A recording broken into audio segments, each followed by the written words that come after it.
شروع اللہ کے نام سے جو رحمان و رحیم ہے۔ اے نبی، جب یہ منافق تمہارے پاس آتے ہیں تو کہتے ہیں ہم گواہی دیتے ہیں کہ آپ یقیناً اللہ کے رسول ہیں۔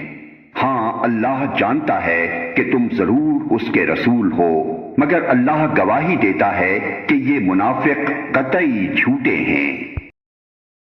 انہوں نے اپنی قسموں کو ڈھال بنا رکھا ہے اور اس طرح یہ اللہ کے راستے سے خود رکتے اور دنیا کو روکتے ہیں۔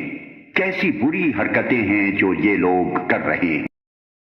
یہ سب کچھ اس وجہ سے ہے کہ ان لوگوں نے ایمان لا کر پھر کفر کیا، اس لیے ان کے دلوں پر مہر لگا دی گئی۔ اب یہ کچھ نہیں سمجھتے۔ انہیں دیکھو تو ان کے جسے تمہیں بڑے شاندار نظر آئیں، بولیں تو تم ان کی باتیں سنتے رہ جاؤ، مگر اصل میں یہ گویا لکڑی کے کندے ہیں جو دیوار کے ساتھ چن کر رکھ دیے گئے ہوں۔ ہر زور کی آواز کو یہ اپنے خلاف سمجھتے ہیں۔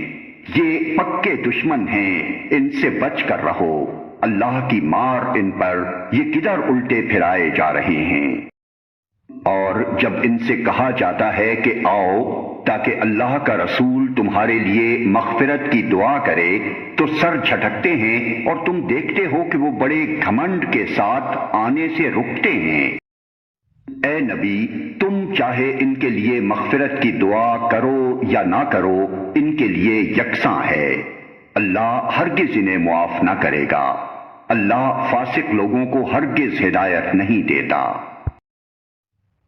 یہ وہی لوگ ہیں جو کہتے ہیں کہ رسول کے ساتھیوں پر خرچ کرنا بند کر دو تاکہ یہ منتشر ہو جائیں، حالانکہ زمین اور آسمانوں کے خزانوں کا مالک اللہ ہی ہے، مگر یہ منافق سمجھتے نہیں ہیں۔ یہ کہتے ہیں کہ ہم مدینے واپس پہنچ جائیں تو جو عزت والا ہے وہ ذلیل کو وہاں سے نکال باہر کرے گا، حالانکہ عزت تو اللہ اور اس کے رسول اور مومنین کے لیے ہے، مگر یہ منافق جانتے نہیں ہیں۔ اے لوگو جو ایمان لائے ہو، تمہارے مال اور تمہاری اولادیں تم کو اللہ کی یاد سے غافل نہ کر دیں۔ جو لوگ ایسا کریں وہی خسارے میں رہنے والے ہیں۔